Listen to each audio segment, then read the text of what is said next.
आम्ही पालखीला आम्हाला 6 वाजता पहाटे बैल झोपावे लागतात. त्याच्या आधी आम्ही पहाटे 4 वाजता त्यांना रतीब ठेवतो. रतिबामध्ये मका असेल, भुसा असेल, पेंड असेल, गोळपेंड असेल, शेंगदाणा सवय 20व्याला या असं सुका चारा, ओला चारा यानुसार आम्ही त्यांचं शेड्यूल करत असतो. 15 ते 20 वर्षांनी मान आलं.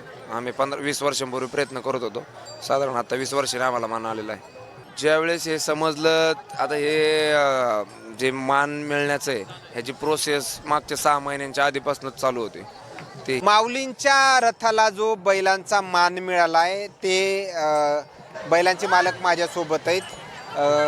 आत्ता खानपानाची व्यवस्था जी आहे ते या ठिकाणी करतायत.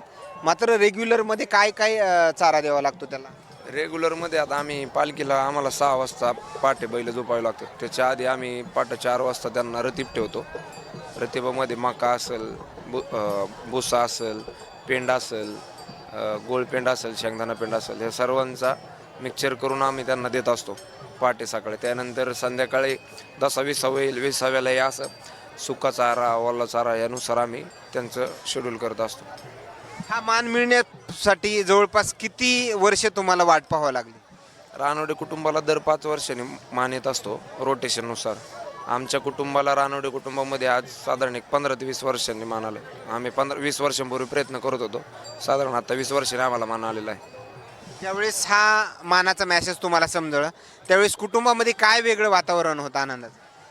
ज्यावेळेस हे समजलं आता हे जे मान मिळण्याचं आहे ह्याची प्रोसेस मागच्या 6 महिन्यांच्या आधीपासूनच चालू होते.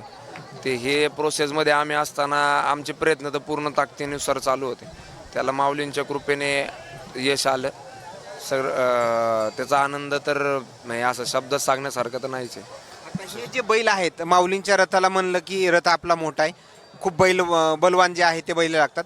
हे बैल खरेदी केलेली आहेत का घरची? हे खरेदी केलेले आहेत बैल. काय किमतीचे? एक बैल 4,11,000चा आहे आणि दुसरा पण तेवढंच. बाकी मारत वगैरे असं नाही? नाही मारत नाही. आणि बाकी ते टॉनिक वगैरे हे करतो त्यासाठी असं काय असतं?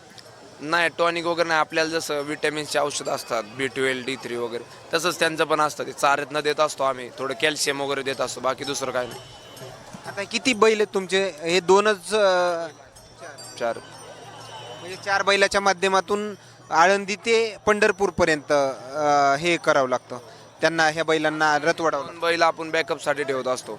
कदाचित एखादा बैल खात नसेल किंवा आजारी पडला असेल काय असेल तर बॅकअपसाठी दुसरा बैल ठेवत असतो. नाही तर 2 बैलांनी पण वारी पूर्ण होते. आणि त्यानंतर कधी असं हे येते का एखादा बैल लंगतो वगैरे असं काही होतं का कधी? नाही अजून तरी नाही. आपल्या बैलात कोणत्याच काहीच प्रॉब्लेम नाही. धन्यवाद. खरं तर येत असलेल्या प्रतिक्रिया मात्र माऊलींच्या रथाला जो मान मिळालाय त्या कुटुंबातील हे त्यांचे मालक आहेत बैलाचे. आणखीन काही नवीन अपडेट्स मिळतील का हेही पाहणं तेवढंच महत्त्वाचं ठरणार आहे. बैलांच्या खानपानाची व्यवस्था कशी केली जाते या संदर्भात आलेल्या प्रतिक्रिया मात्र काय सांगून जातात हे नक्कीच समजलं असेल. वाखरी एकत्रित लिंगन सोहळा पार पडल्याच्या नंतर आता माऊलींचं प्रस्थान जे आहे ते आता पंढरपूरच्या दिशेने. कॅमेरामॅन सोबत सूरज मुडिया, वाखरी.